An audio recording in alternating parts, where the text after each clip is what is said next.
Welcome back to another technical deep dive here in the debug zone. Today we're tackling a big question and breaking it down with us from other users.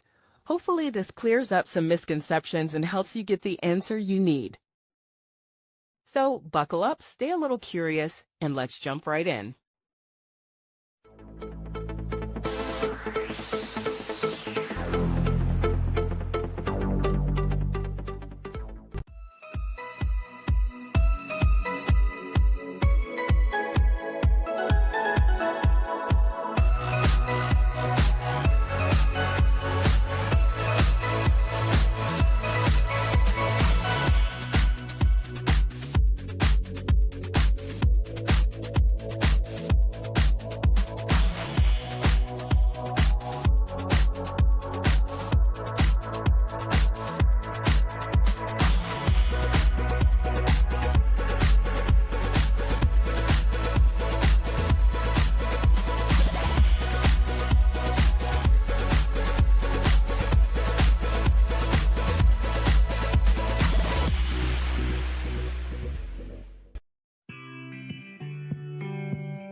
And that's a wrap.